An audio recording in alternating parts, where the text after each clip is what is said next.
William Hawthorne had already lost everything: his sight, his son, and his will to keep living. Alone at a rural fair, guided only by a cane and fading memories, he never imagined that a charging bull would be the thing to bring his story back to life. But just as death rushed toward him, someone stepped in. Not a guard, not a family member, a barefoot girl, dirty, homeless, forgotten by everyone except by fate. Amara didn't know the man she saved. All she knew was that someone was in danger and that running wasn't an option. But when their paths cross again, the truth they uncover will change everything, because the man she saved isn't just a billionaire. He might be something much more terrifying, her only connection to a past she was never supposed to remember. This is not just a rescue. It's the start of a story about second chances, lost family, and how broken lives can rebuild one another.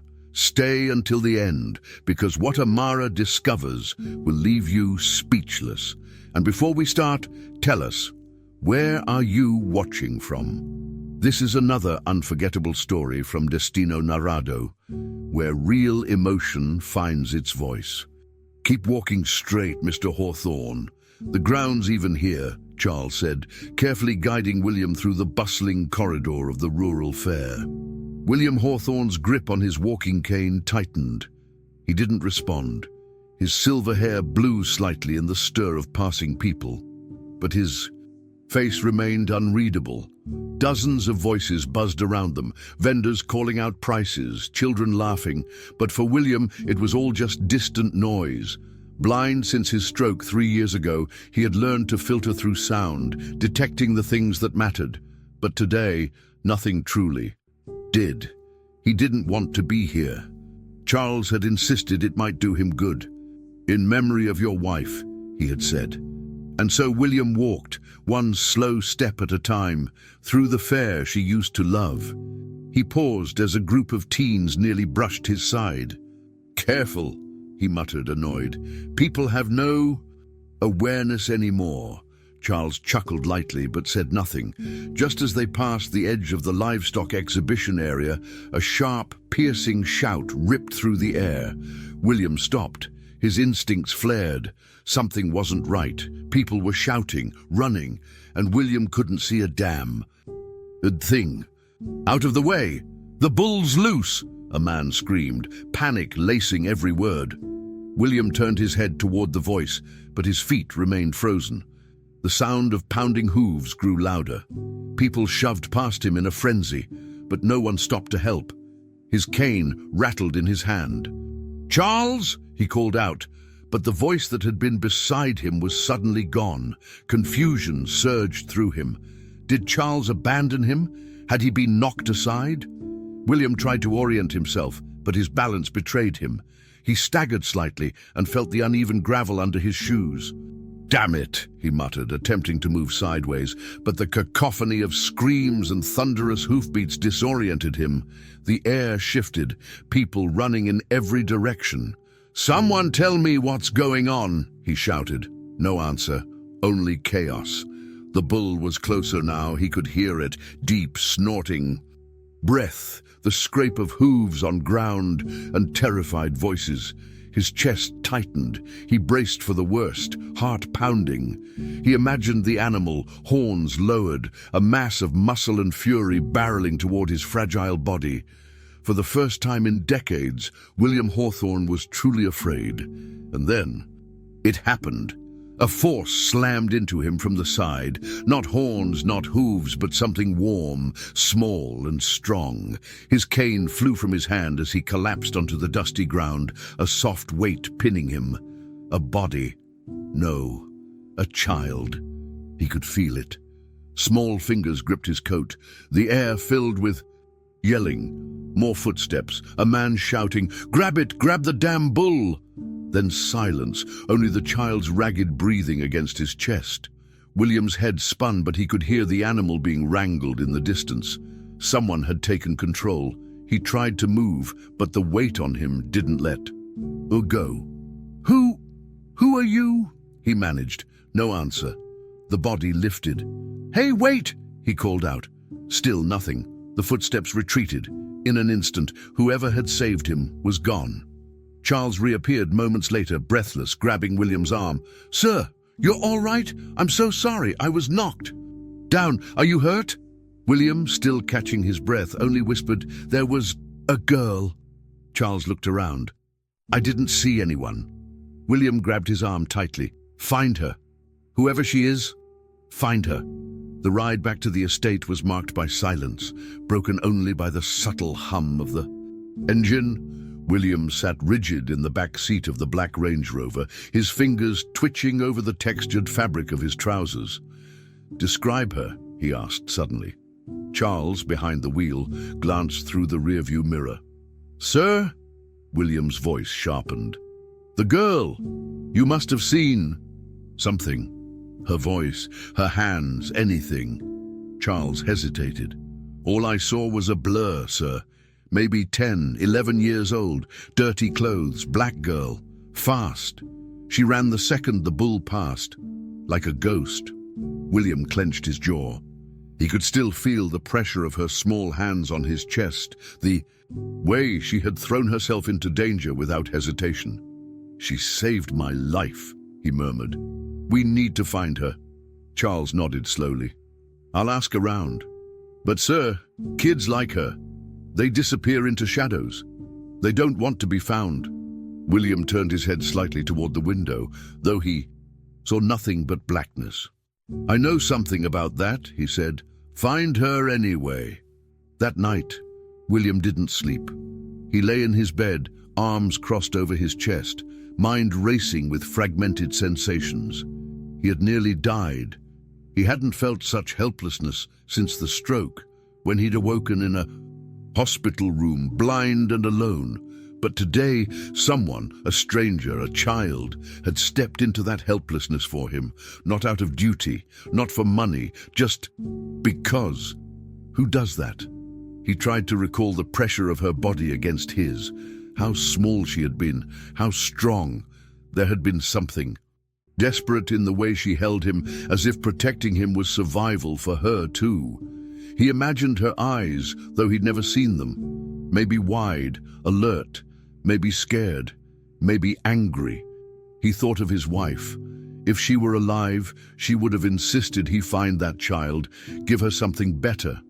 That was who Marianne was, compassionate to a fault. William reached for her last letter, folded neatly under his pillow. He didn't open it, he just held it, the way he now held onto the memory of a girl whose name he didn't even know. The next morning, William asked Charles to cancel everything. No. Phone calls, no appointments. Today we find her. Charles, used to William's stern tone, didn't argue. They returned to the fairgrounds, now half disassembled. Tents were coming down, workers hauling equipment. William walked slower than usual, his cane tapping cautiously.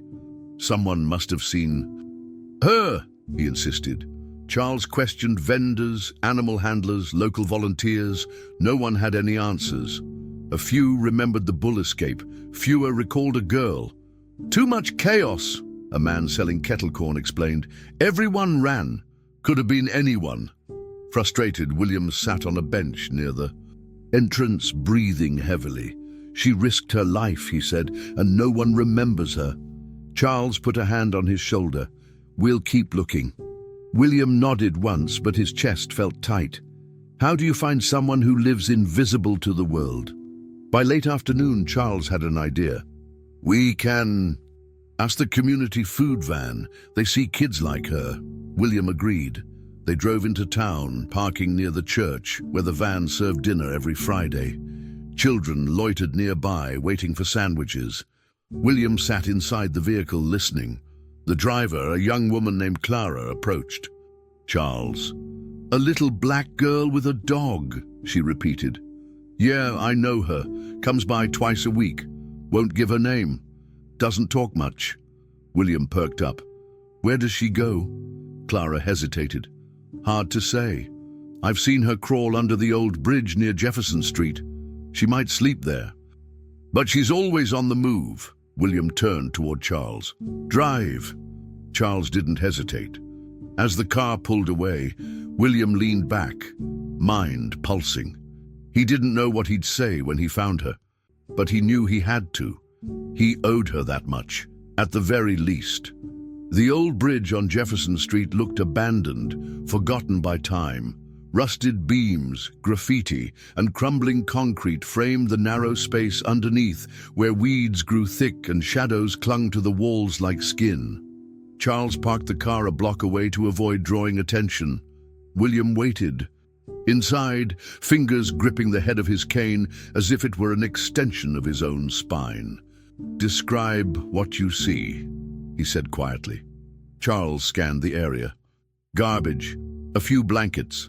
Looks like someone's been sleeping here. There's movement. A low growl cut through the silence. Charles stepped back. A dog. William's expression sharpened. "Is it her?"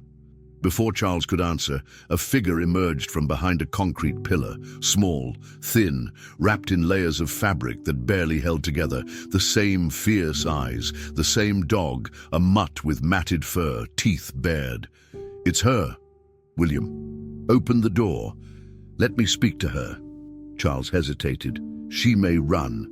So let's not give her a reason," William said, stepping out with deliberate slowness. The moment his cane touched the gravel, the girl tensed. "I'm not here to take anything," he said calmly. "I came to say thank you."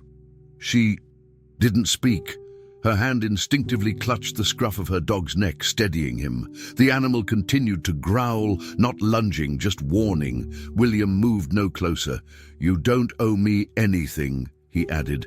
"But I owe you." She said nothing. Her eyes flicked from him to Charles, then back. Again, calculating. "You pushed me out of the way of that bull," William continued, his voice quiet, deliberate. "You saved my life. No one else even noticed I was still in the way. You did." A long silence followed, then a whisper, rough and uncertain. "I didn't do it for you." William's head and tilted. "No," he said, "you did it because it was right. That's even more reason for me to thank you."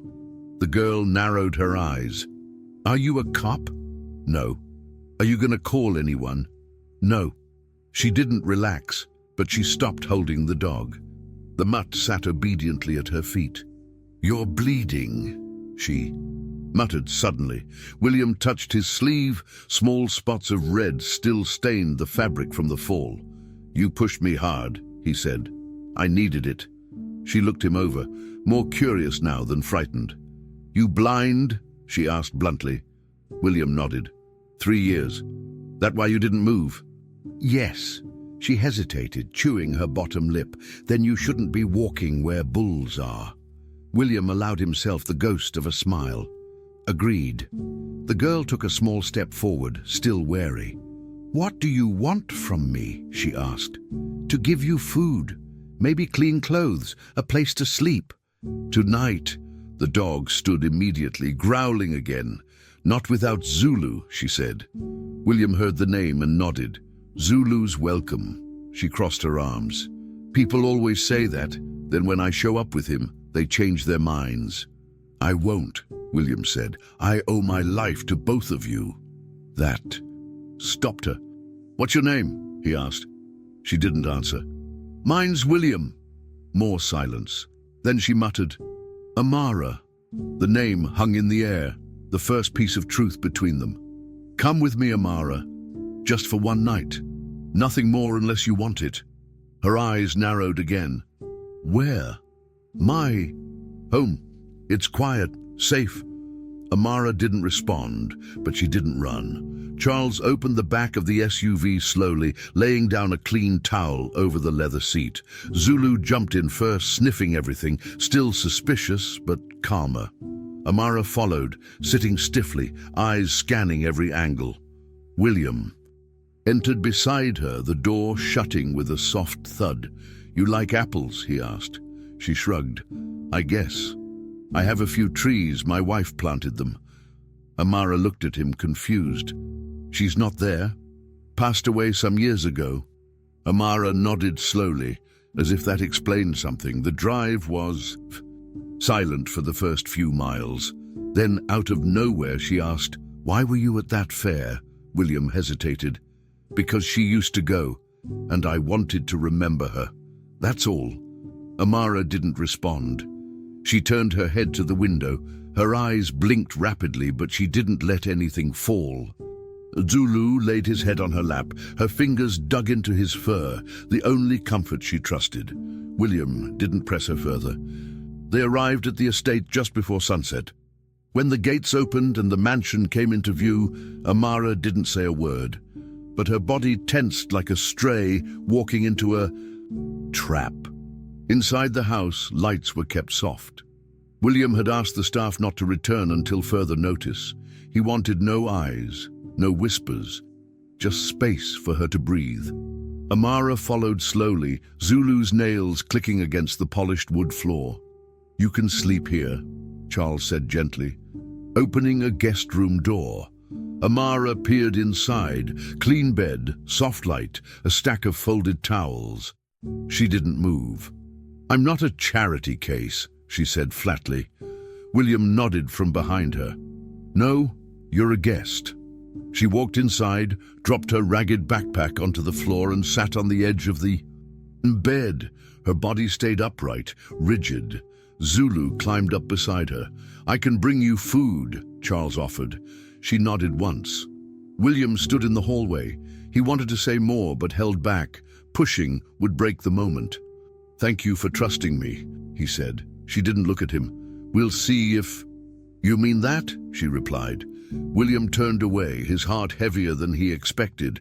Dinner was simple: roasted chicken, potatoes, and apple slices.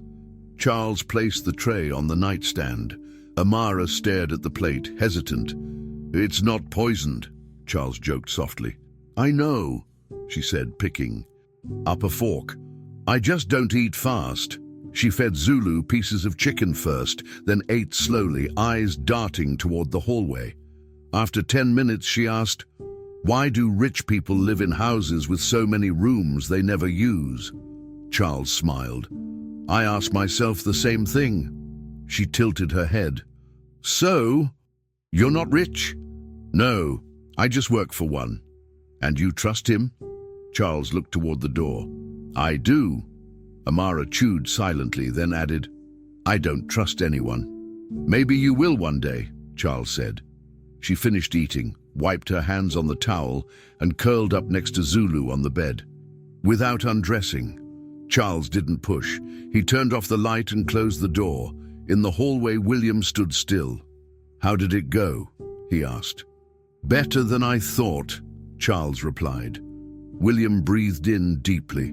"She's scared, but she stayed." "That's a start," Charles said. "It's more than that," William whispered. "It's hope." Later that night, William sat alone in his study, hands folded tightly together. The house, once too quiet, now echoed differently. The footsteps, the barking, the cautious voice of a girl who'd been through too much, those sounds reminded him of life. He could still feel the warmth of her presence in the car, the way she kept a barrier between herself and the world. She reminded him of a wounded animal, cornered but still ready to bite. But she didn't run. That counted. William pulled open the drawer of his desk and reached for a small leather notebook, his wife's journal. Inside were scraps of thoughts she had written during her final months. One page in particular haunted him. "If you ever find someone in the dark, William, bring them to the light. Don't let pain make you blind to the good." He touched the page and closed the book. Amara had saved his life. Now maybe it was his turn to save hers. The sun had barely risen when William made his way to the kitchen, his cane tapping softly against the marble floor.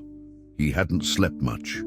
Thoughts of Amara stirred relentlessly in his mind. He kept replaying her voice, the way she refused eye contact, the protective way she fed the dog before herself. He poured himself a cup of coffee, though he barely drank it anymore. Charles walked in moments later, still adjusting the collar of his shirt. "She's awake," he said. William looked up. Already, she was sitting on the steps with the dog. just watching the gate, not moving, like she expected to be thrown out any second. William nodded slowly. She's been conditioned to expect rejection. Do you want me to talk to her? Charles asked. William shook his head. No, I will.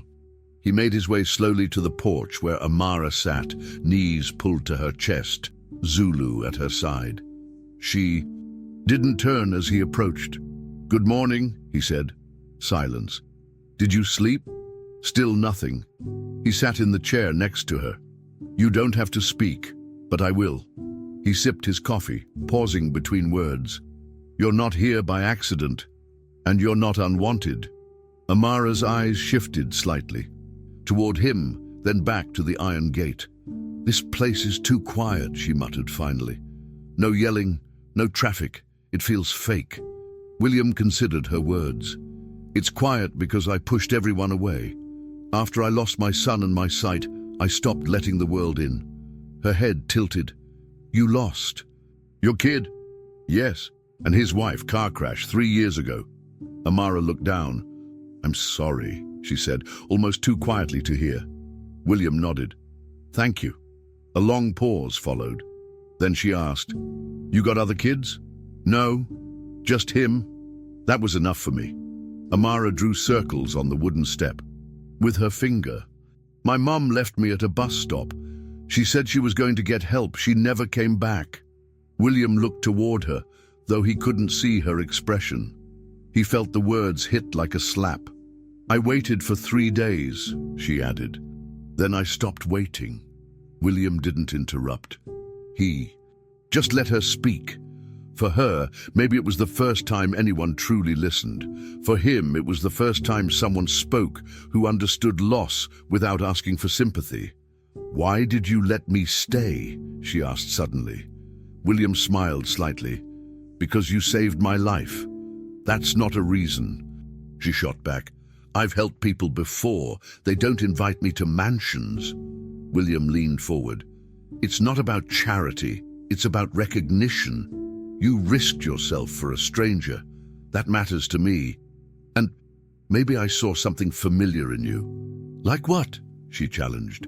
Like someone who's been broken but refuses to stay broken. She stared at him for a long moment, then stood abruptly. You don't know me. Not yet, he agreed calmly.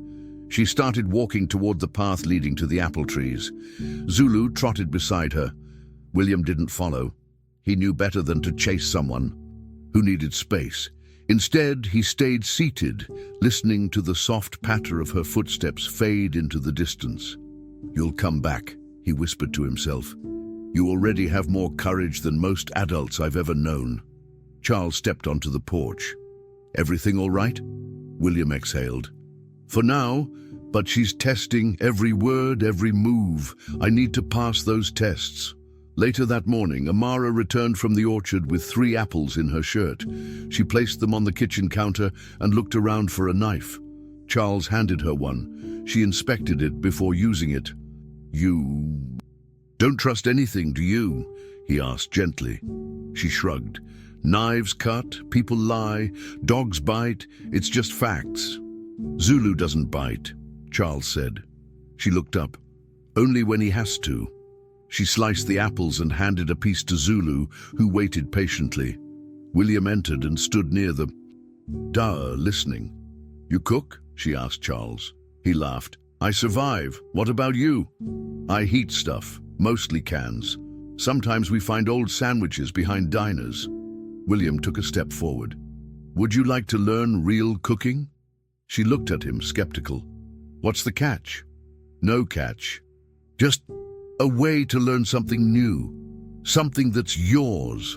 She studied his face, searching for a lie. Finding none, she said, Maybe.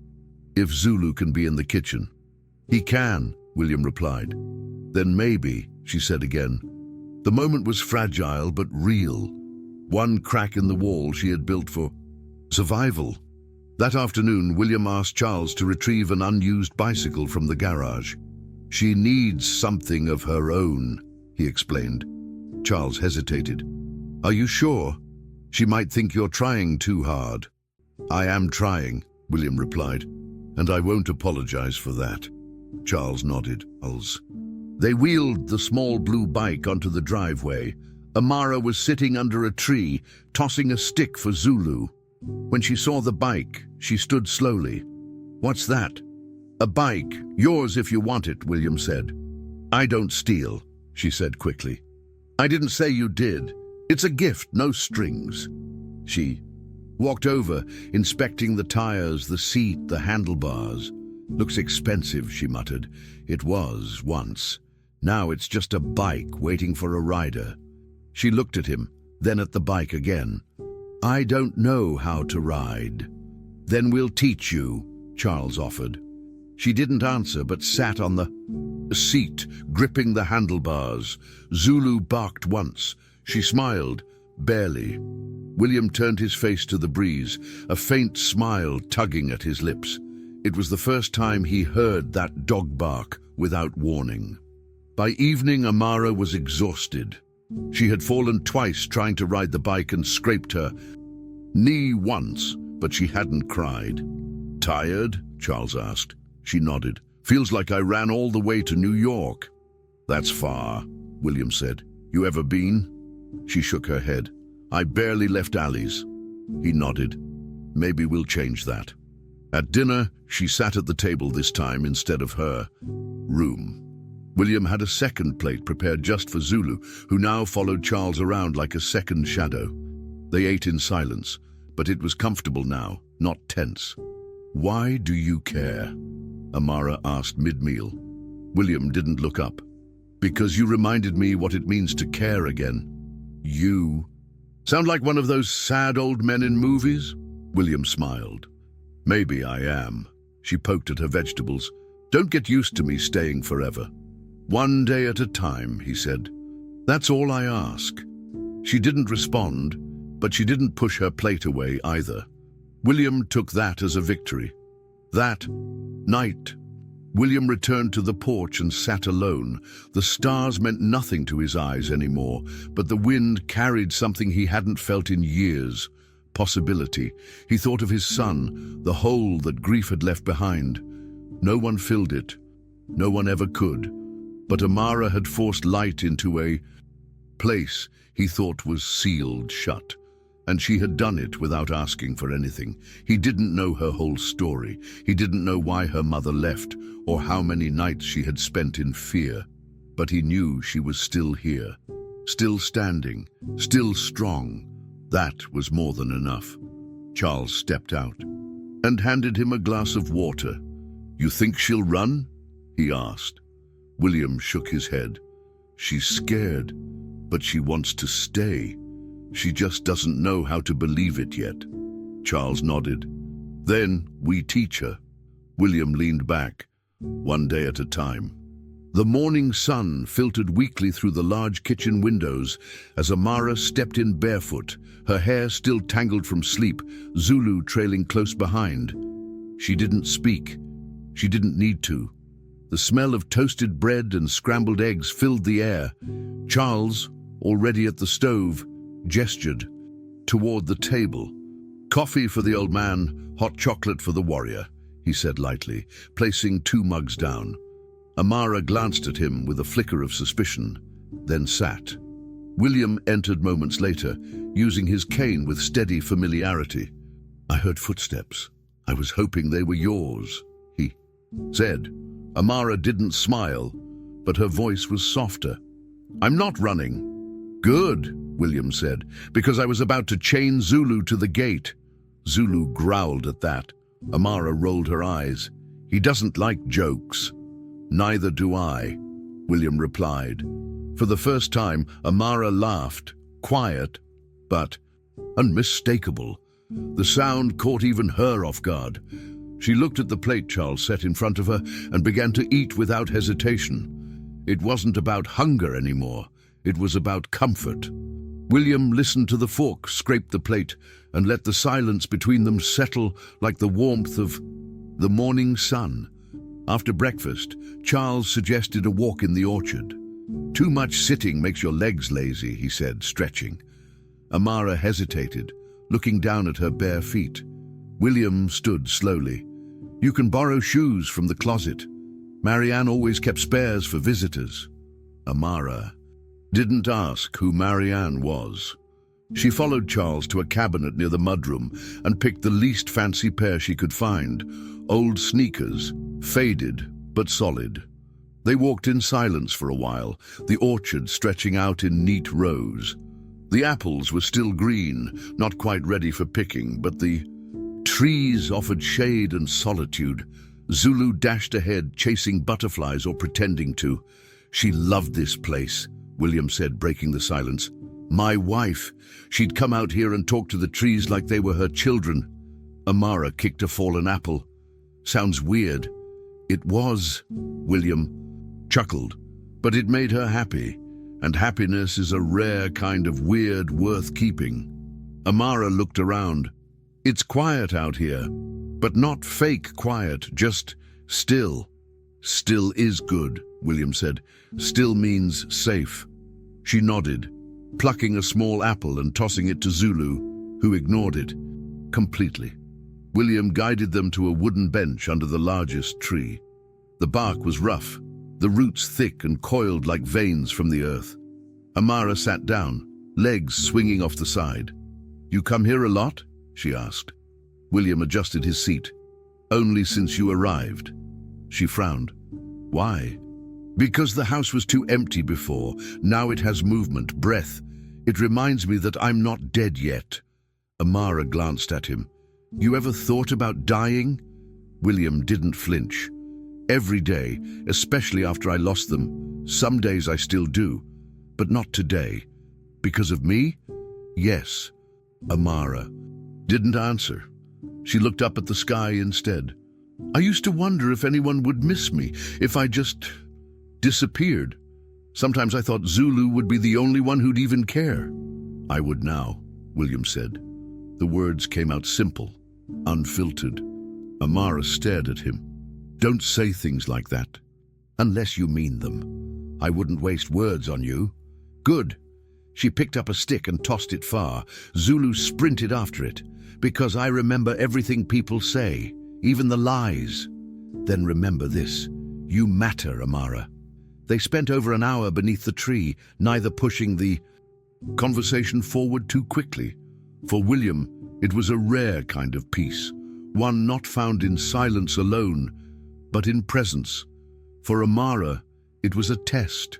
Every word, every pause, every breath was an assessment of whether this strange old man meant what he said. When they returned to the house, Charles had prepared a baking tray. Apple pie lessons begin today, he said proudly. You serious? Amara asked, blinking. Dead serious, Charles replied, and William has to taste every single one until it's perfect. I'm a harsh critic, William added. Amara looked at the bowl of sliced apples. What? If I mess it up, then we make another, Charles shrugged. Failing's part of the fun. That's not what shelters say, she mumbled. Here isn't a shelter, William said firmly. Amara nodded and took the bowl.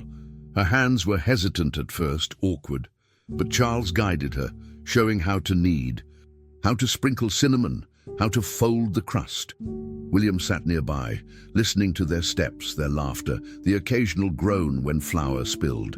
For the first time in years, the house felt alive. After dinner, they tried the pie. It was terrible. Burnt edges, undercooked middle, crust-like.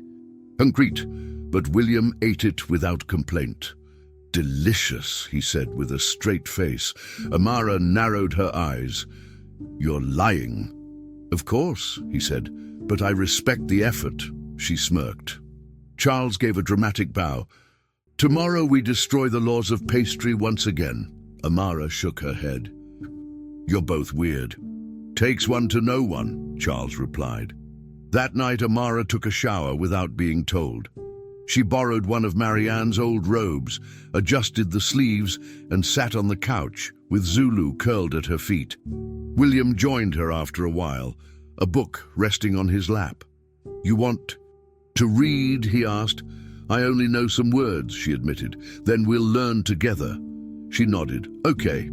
He opened the book and began reading aloud. Amara didn't speak, but she listened, deeply. It wasn't about the story. It was about the voice, the steady tone, the rhythm of care. Zulu snored, softly between them. For a moment, no one felt abandoned. As the days passed, their routines formed naturally. Mornings were for walking and reading. Afternoons meant baking, learning, even planting herbs in the backyard. Amara started talking more. Short phrases at first, then longer thoughts. She asked questions about the house, the land, Marianne. William answered everything. In return, she shared stories of cities, alleys, nights she hid with Zulu behind dumpsters or in train stations. William listened without judgment. He didn't pity her. She didn't want pity. She wanted truth. Why? "Didn't you ever have more kids?" she asked one afternoon. William's jaw tightened. "Marianne couldn't, and I didn't want anyone else. My son was everything." "What was his name?" "Caleb." "Did he look like you?" "No, he looked like her." "Were you close?" William nodded slowly. "Very." Amara went. "Quiet.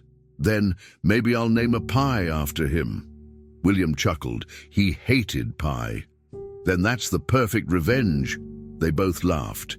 It wasn't joy yet, but it was something close, something healing. That evening, as William sat in the study, he heard Amara humming in the hallway. A small, clumsy tune, but a melody nonetheless. He closed his eyes and let it wash over him. Grief still lived in him. That wouldn't change. But for the first time in 3 years, something else lived there too. Warmth. A thread of connection, not born from blood, but from survival, from choice. She wasn't just a girl under a bridge anymore. She was a name, a voice, a presence that filled the silence. And William, blind, broken, aging, was no longer just a man counting days. He was part of something again. Tomorrow would come, uncertain and flawed, but he would face it with her. The nightmare came without warning. One moment Amara was asleep, curled on the couch with Zulu nestled beside her, and the next she was screaming, sharp, ragged, guttural. William was in his study when it happened. The sound cut through the house like glass shattering. He dropped the book he was holding and stood immediately, nearly tripping over his cane as he reached for the wall to orient himself. "Amara!" he called, already moving. Charles, who had been cleaning in the kitchen, sprinted to the living room. Amara was thrashing, limbs locked in terror, eyes wide but not seeing. "No, don't touch me! Let go!" she cried, arms swinging. Zulu barked desperately, circling her, unsure how to help. "It's a dream," Charles said firmly, kneeling beside her but keeping distance. "Amara, it's not real. You're here. You're safe." William arrived a second later, breathing heavily. "What happened?" "Nightmare," Charles said. "She's still in it." William moved forward slowly, ignoring the stiffness in his joints. "Amara," he said gently, "it's William. No one is touching you. You're in the living room. Zulu's here. You're safe." Her movements slowed. Her hands trembled. Her voice cracked. He had the door open. He said he'd be back, but he came in." Amara woke fully as the trembling faded. Her breaths were shallow, shoulders tight. She didn't speak at first, only stared into nothingness, lips parted. William reached. Amara woke fully as the trembling faded. Her breaths were shallow, shoulders tight. She didn't speak at first, only stared into nothingness, lips parted. William reached for the couch, lowering himself beside her. "You don't have to explain," he said softly. She blinked rapidly. "I wasn't supposed to fall asleep," she muttered. "Not when it gets dark." "Why?" "Bad things happen when it's dark." Her voice was flat now. "Sometimes they came for the girls at night. That's when they tried things." Charles sat back on his heels. "Where?" She looked at him, and for the first time true fear surfaced. The shelter. Not the first one. The third. William's jaw tightened. "They hurt you?" She shook her head. Not me. But I saw, I heard. And sometimes they tried. You're safe now, William said again, though he knew. Words weren't enough. I shouldn't have yelled, she whispered. Now you'll send me back. No one is sending you anywhere, he said with quiet certainty. Not now. Not ever. She looked at him long and hard. That's what my mom said before she left. The next morning, Amara didn't come down for breakfast. William sat in his chair, hands clasped tightly, waiting for the sound of her footsteps. None came. Charles checked her room quietly. She's up, but she's just sitting on the floor. Zulu won't leave her side. Should I go? William asked. Not yet, Charles replied. Give her space. Hours passed. The apple trees waited. The kitchen stayed cold. The house returned to that same heavy silence William had once lived in. But now it wasn't peaceful. It was suffocating.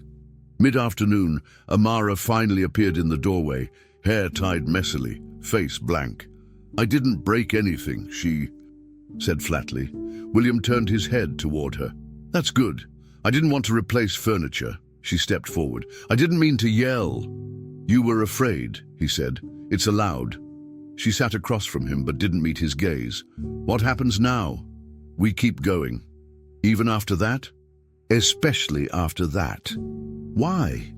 William leaned forward. Because I want to. And because you deserve to have someone stay after the worst parts of you show. Later that evening, as the sun dipped low, William asked if she'd like to walk to the orchard again. She hesitated. I don't feel like being outside. Would you like to just sit? Maybe. They moved to the back porch instead. Amara sat on the steps, Zulu lying across her feet like a shield. William sat beside her, cane resting between his knees. When I was young, he began, my father used to say pain doesn't leave. It just changes shape. So it never goes away, she asked. No, but sometimes it gets small enough to carry without falling apart. She nodded, eyes fixed on the horizon. I hate that I dream about it. I hate that it still gets in. It's not weakness, William said. It's memory, and memory means you survived. I don't feel brave. You don't have to feel it for it to be true. She didn't respond, but she leaned slightly closer to him, not touching, but near. That was more than enough. William closed his eyes. He couldn't see the girl beside him, but he felt her presence like gravity. A few days passed, quieter but not distant. Amara spoke less, but her routines resumed. She helped Charles in the kitchen. She practiced reading with William, but every night she double-locked her door. Zulu slept across it like a guard. One afternoon, she found an old photo album in the living room. She flipped through the pages cautiously. Pictures of William and Marianne, of Caleb, of holidays, a birthday cake. Her fingers stopped on one image. A boy about her age with bright eyes and dark curly hair.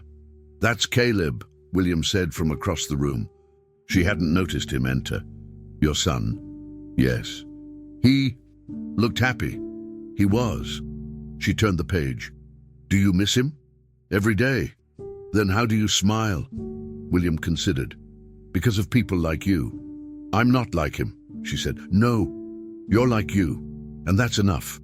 She placed the album down gently. Do you ever think about adopting? The question hit like a hammer. William didn't answer at first. I didn't, until now. She didn't say anything else, but she didn't look away either. That night, William sat with Charles in the study. The fire crackled softly. She's asking questions, Charles noted. Big ones. William nodded. She wants to know if this is real. Is it? I want it to be. Charles leaned forward. You think you can be a father again? Not the same way, but maybe something close. And her? She's already more than a guest. What if she breaks again? William looked into the fire. Then I'll be there. That's what family does. You really think she wants this? William took a long breath. I think she's scared to want it, Because if she does, and it disappears again, she won't survive it. Charles nodded. Then we don't let it disappear. Outside the room in the hallway, Amara stood in the dark, a Zulu at her heel. She'd heard everything. She didn't cry, she didn't smile. But she turned and went back to bed, and that night, for the first time, she didn't lock the door. Amara stood in front of the photo wall for almost 10 minutes. She wasn't sure why she'd returned to it. Maybe because she didn't want to bake that morning, or maybe because something in her chest had been tight ever since she overheard William and Charles talking the night before. The pictures weren't just frames on a wall anymore. They were echoes, stories she hadn't asked to hear but couldn't unsee now. One photo in particular kept drawing her back. A birthday party. Caleb stood in the middle, smiling, one hand holding a toy airplane.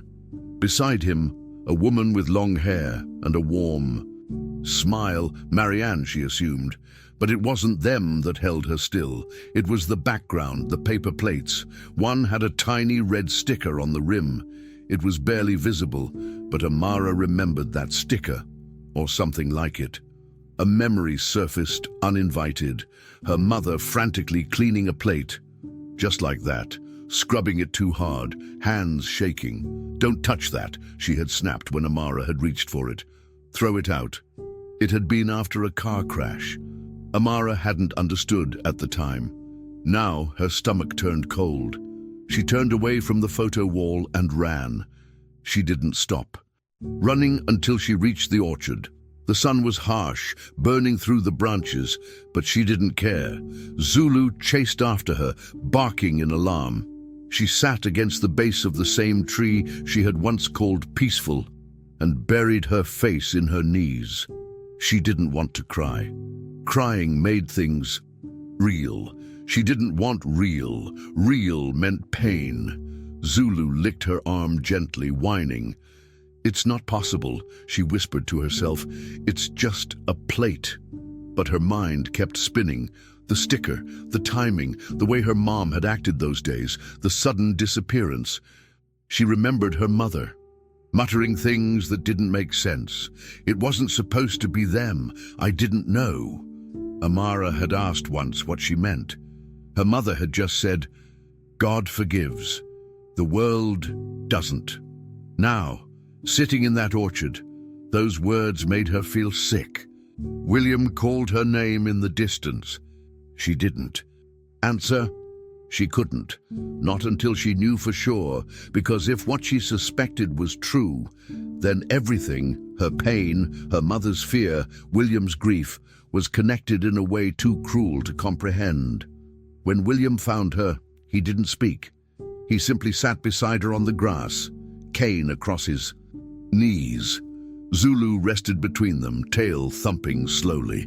Amara wiped her face with her sleeve. "It was just a sticker," she said suddenly. William tilted his head. "What sticker?" "On a plate, in a photo of your son's birthday." He frowned.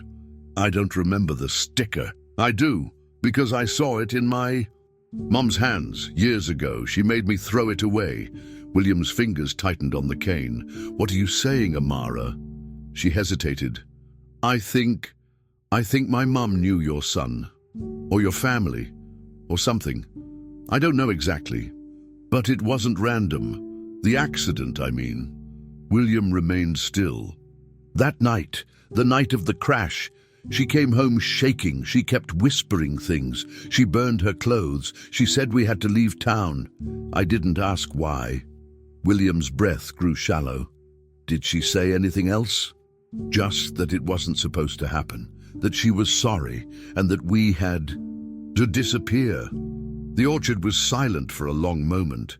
William didn't speak, didn't move. Then, very quietly, he asked, "What was her name?" Amara hesitated, her fingers digging into the grass. Naomi Bell." William repeated the name slowly, as if tasting a word he hadn't spoken in decades. "That name sounds familiar." He turned his face slightly to the sky. "My son dated a girl named Naomi, long before he met his wife. He was 19. They broke up. She vanished after that." Amara's heart thudded painfully.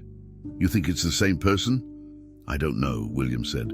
But was connected to Caleb at any point, and if she came back into his life, even by accident, it could explain things.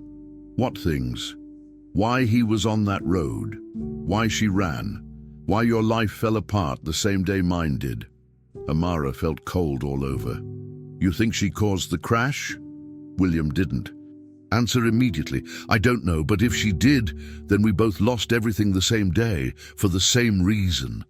Amara stared at him, breathing hard. Then what happens now? William placed a hand near hers, not touching, but close enough to feel the warmth. Now we find the truth, back at the back. House, William asked Charles to bring the photo album. They sat in the living room while Amara flipped through each page carefully. There, she said, stopping at a picture. That's her. William leaned forward. He couldn't see, but he knew the photo by memory. Describe it. You and Caleb, a picnic. There's a girl beside him, long braids, denim jacket. That's Naomi, William said softly. She left town after that summer. Amara's throat tightened. Then it is her. She stood suddenly. I need air. Charles moved toward the door. I'll go with her. William shook his head. Let her. Outside, Amara walked aimlessly around the edge of the property, heart pounding. Her mother had lied about everything. She had said they were running from a bad man, from danger, but it wasn't danger. They were running from guilt, and Amara had paid the price. The alleys, the shelters, the pain.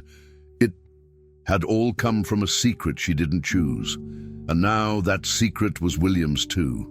That night, she returned to the living room and sat beside William without a word. The TV was on, but muted. They didn't look at each other. If she caused it, Amara said quietly, does that make me the reason? He's dead?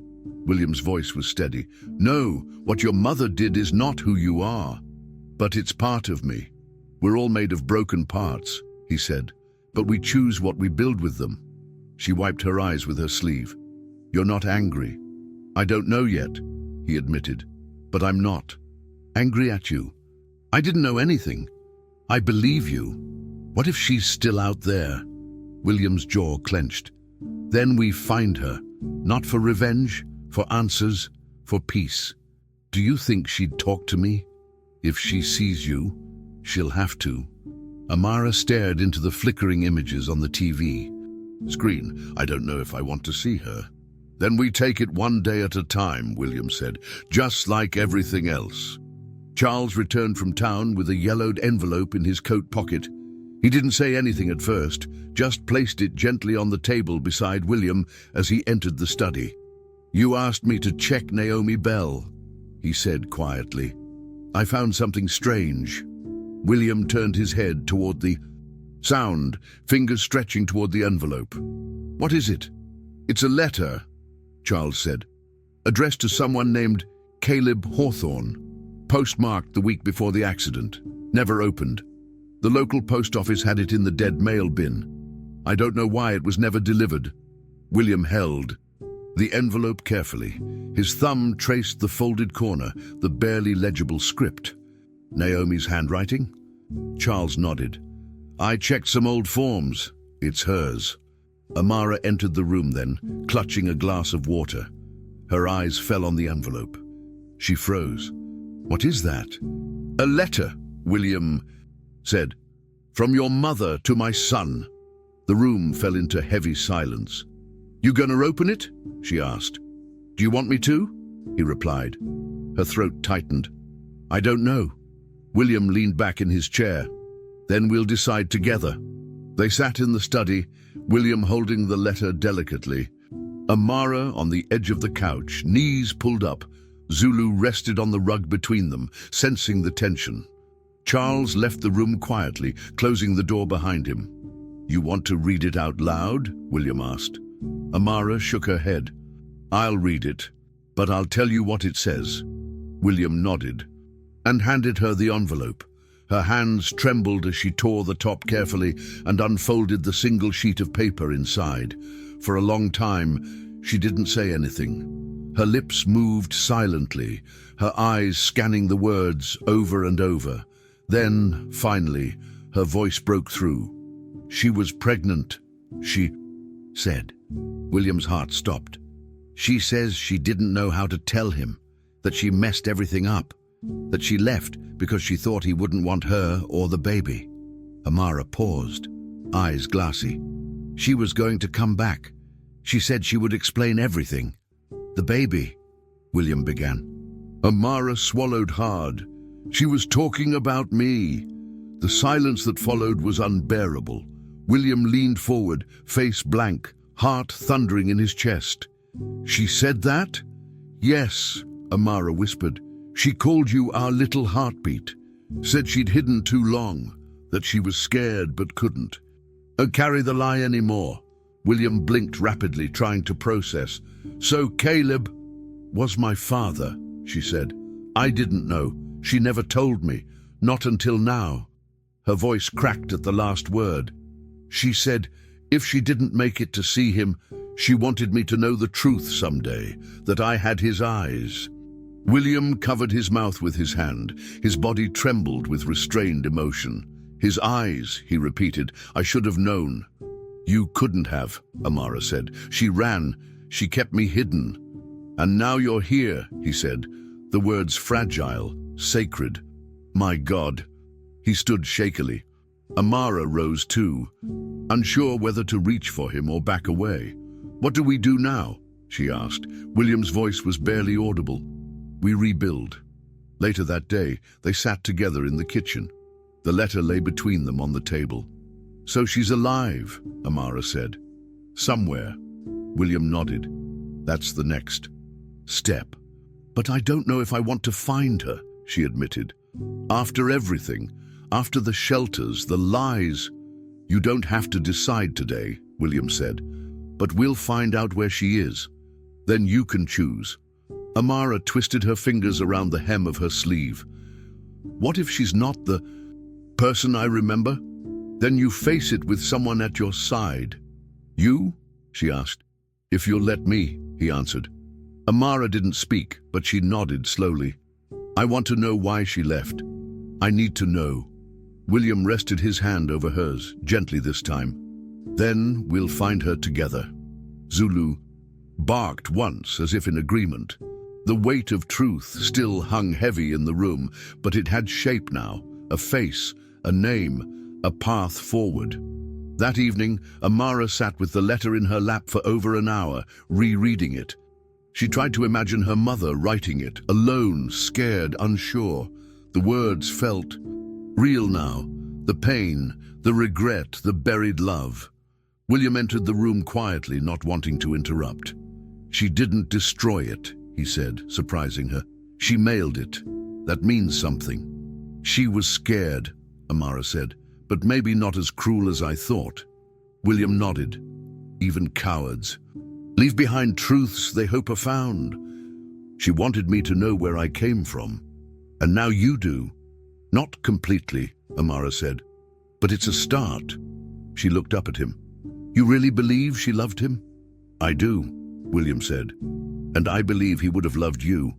Tears welled in her eyes. He never got the chance. But I have that chance now, William said, if you want it. She leaned forward, hugging the letter to her chest. I don't want to run anymore. Charles returned late that night with the first lead. There's a Naomi Bell registered at a halfway house 2 towns over. She's been in and out of recovery programs. Looks like she's using her real name again. That's rare. William took the note. How long has she been there? 2 months. Before that, no trace for years. Do they allow visitors? By appointment only. William turned to Amara. Your choice. She hesitated. Not yet, I'm not ready to see her, but I need to hear her voice. We'll arrange a call, William said. On your terms. Amara nodded. Thank you. William tilted his head toward her. For what? For not hating me. He frowned. Why would I? Because I'm the reminder. No, William said softly. "You're the redemption." She smiled then, small, tired, but real. The letter had unraveled everything she thought she knew. But now, with William beside her, she didn't feel broken. She felt found. The phone sat between them like a loaded gun, silent, still, waiting. Amara stared at it from the far end of the table, arms crossed tightly across her chest. Her legs bounced under the chair, not from restlessness, but tension she couldn't contain. William sat across from her, composed but alert. The number had already been dialed. Charles stood nearby, ready to disconnect if things went wrong. "You don't have to do this," William said gently. "You can walk away at any moment." Amara shook her head. "I need to hear her voice. I just don't know what to say." "Then let her speak first."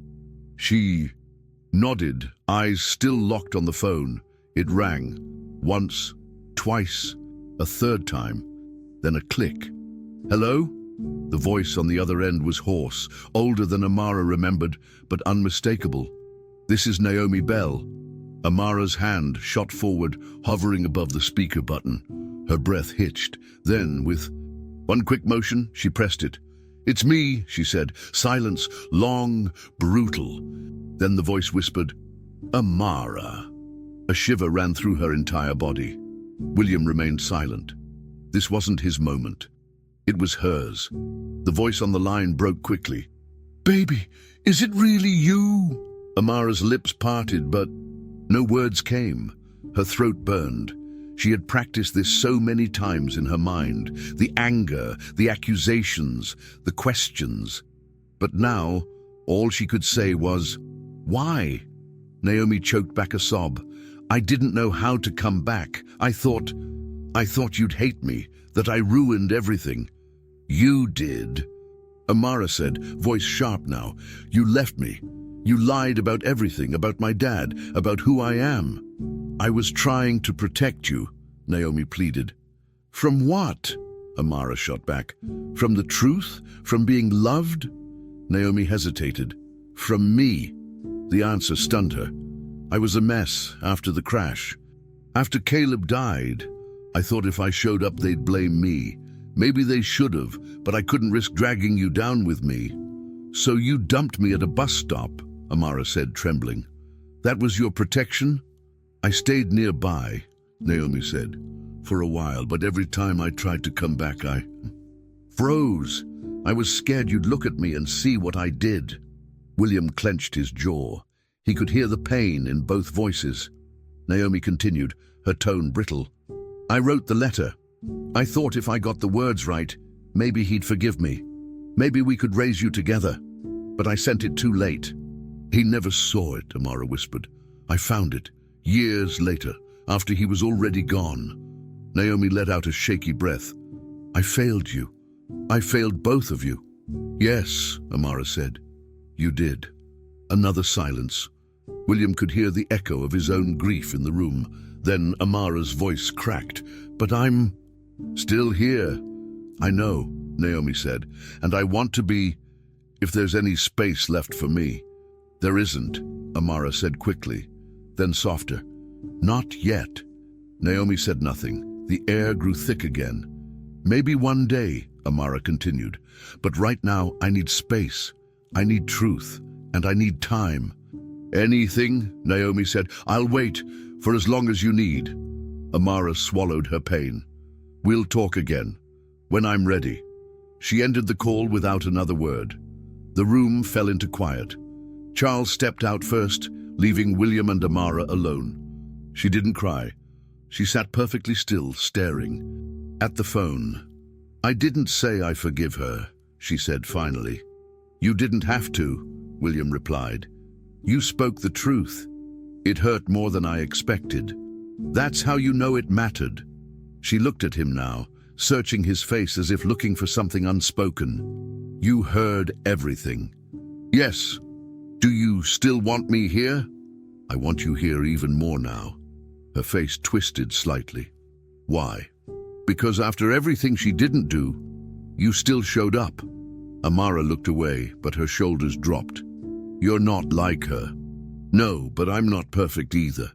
Good, she said. Because I'm tired of pretending anyone is. William smiled faintly. Welcome to the club. The weight of the conversation still hung heavy, but in that moment, they weren't just sharing pain, they were beginning to share healing. Later that evening, Amara walked out to the orchard alone. The trees swayed gently. Under the golden hour light, she stood by the tree she had claimed days before and ran her fingers along its bark. Zulu sat quietly beside her, watching. She reached into her jacket pocket and pulled out the letter again, the one Naomi had written to Caleb. She read it once more, slower this time. The words didn't hit as hard now. They still hurt, but they also felt more human, less like betrayal, more like regret. When she finished, she folded it and tucked it inside a book she had started reading with William. One day, she said softly to herself. Maybe. She stayed out there until the sun disappeared completely. No fear, no shaking, just stillness. And that, to her, felt like progress. Inside the house, William prepared tea. When Amara returned, she accepted the cup without a word. They sat together in the living room again, Zulu resting between them like always. You did something today, William said, that many adults never manage in a lifetime. Yelled at their moms, faced their past. Amara sipped slowly. It's not over. No, but you've taken control of it.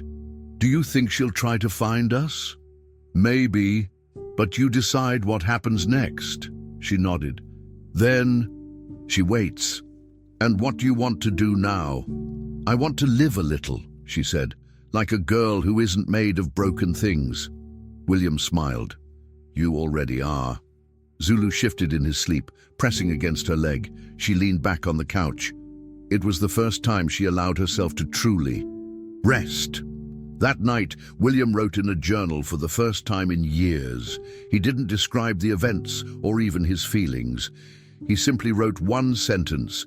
She is not her mother. She is something new. He closed the notebook, placed it on the shelf, and turned off the light. Down the hall, Amara slept with her door cracked open, just slightly, a small, silent signal. William smiled to himself. Tomorrow could bring more pain, or it could bring more light. But tonight, there was peace. That, for now, was everything. Amara sat at the base of her favorite tree in the orchard, a small notepad on her lap and a pencil in her hand. The pages were covered in doodles, half-sentences, and questions she didn't yet know how to answer. The breeze ruffled her curls, but she didn't care. Her thoughts were louder than the wind. Zulu lay sprawled beside her, occasionally lifting his head to sniff the air. William approached slowly, his cane tapping gently over the packed dirt path. You've been quiet this morning, he said. Amara didn't look up. Thinking. That's usually a dangerous thing, William teased. She smirked. I've been writing down things I want to do, things I never thought I could. Such as, she hesitated, ride a real train, eat in a restaurant without hiding, walk into a school and sit at a desk like I belong there. William nodded. Good list. It's a maybe list, she corrected. I'm still deciding who I want to be. William sat beside her on the bench. You don't have to figure that out all at once. She looked at him, serious now. But I do have to decide something today. What's that? If I want to stay. William's heart beat a little faster. He hadn't expected her to say it so directly. Do you? He asked carefully. Amara tore a page from the notebook and handed it to him. I made a list. Reasons to stay, reasons to go. William unfolded it slowly. You made a pro and con list about me? About here, about everything, he smiled. And staying has more reasons, she said, but they scare me more than the reasons to leave. Why? Because if I stay, I have something to lose again. William folded the paper and tucked it into his jacket. That's how you know it matters. "If I stay," she said, "I want a real name on the mailbox. I want to go to school. I want to learn stuff, not just reading and math. I want to learn how to live without running." William turned to her, his voice low but steady. "Then stay, and we'll build that life together." She didn't answer immediately, but then she leaned into his side just for a moment. "I'm still scared." "Me too," he replied, "but that's how you know you're alive." They returned to the house just before lunch. Charles was already preparing a meal, humming off-key in the kitchen. Amara sat at the table with a fresh sheet of paper, this time writing a letter. William didn't ask what it was about. She sealed it in an envelope and placed it on the counter. "It's for her," she said. "For Naomi." William nodded. "You want me to mail it?" "Not yet. I want to read it to you first." William leaned forward, hands clasped. Amara cleared her throat and began, "Dear Mom, I heard your voice, but I still don't know what I feel. I'm angry, but I'm also sad. I want to forget you, but I also want answers. I don't know if I'll ever be ready to see you again, but I want you to know I survived without you because of people who didn't owe me anything but showed up anyway." Her voice cracked. "I'm not the girl you left. I'm something else now. And maybe one day I'll let you meet her. Until then, I need space. Amara." When she finished, William reached across the table and placed his hand over hers. "You found your voice," he said, "and you used it well." That afternoon, William called his attorney. They met in the study, doors closed. Amara watched from a distance, heart pounding. She didn't ask what they discussed. But when the lawyer left, William sat beside her and handed her a form. "This is a guardianship petition," he said. "It's not adoption yet, that takes time, but this says, I'm responsible for you now, if you want that." Amara held the paper with trembling fingers. "What if you change your mind? Then I'll still be the man who let a girl save his life and taught him how to live again.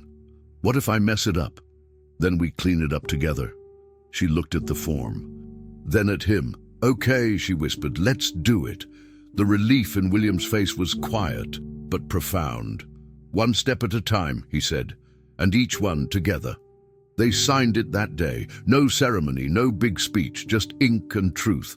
And that, to both of them, was enough. That night, they baked another pie, this one better than all the others. The crust held, the filling didn't burn. Charles declared it edible, and even had seconds. Amara laughed openly for the first time in days. "See," she told William, "we didn't ruin it. Progress," he said proudly. They sat on the porch afterward, watching the stars. William couldn't see them, but he asked Amara to describe them anyway. "There's one that looks like a question mark," she said, "and another that looks like a crooked spoon." William chuckled. "Then I believe you." "You should," she said. "I don't lie about stars." "Good. Then, and tell me, if we were up there, what would we look like?" Amara thought for a moment. "Like two dots close together, like they were lost for a long time, but then they found each other." William nodded slowly. "I'd like that." Back in her room, Amara opened the drawer beside her bed and placed the photo of Caleb beside the letter. She didn't cry. Not this time. She simply looked at his face, memorizing every detail. "I'm yours," she whispered, "even if you never knew it." Then she closed the drawer and turned off the light. The house creaked quietly as the night settled.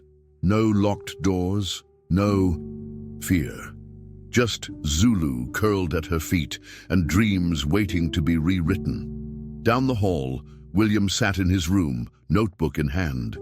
He added another line beneath yesterday's. She stayed. The fair looked the same as it had a year ago. Colorful tents, laughing families, the smell of roasted corn and caramel apples wafting through the air. But for Amara, everything had changed. She stood at the entrance in clean jeans and a faded red hoodie, her curls brushed, her hands steady. Zulu walked calmly beside her, tail wagging, no longer the frantic skeletal mutt of before. William held her arm, his cane tapping the dirt path, head lifted as if he could still see the banners fluttering above them. "You're sure about this?" he asked. Amara nodded. "Yeah, I need to walk through it." Again, this time with my eyes open. They stepped into the crowd together, not rushing, not hiding. People moved around them, a few glancing at the tall older man and the girl with the dog. No one pointed, no one whispered.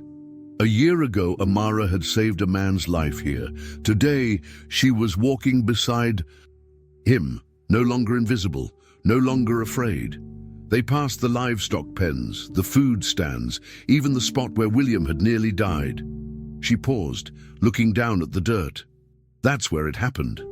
"I remember the sound," William said. "Your voice, stronger than the bull."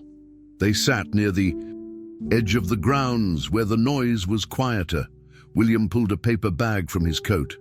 "I brought you something," he said. Amara opened it. Inside was a folded T-shirt from one of the booths, a novelty item that read, "I wrestled a bull, and all I got was this shirt." She snorted. "This is ridiculous."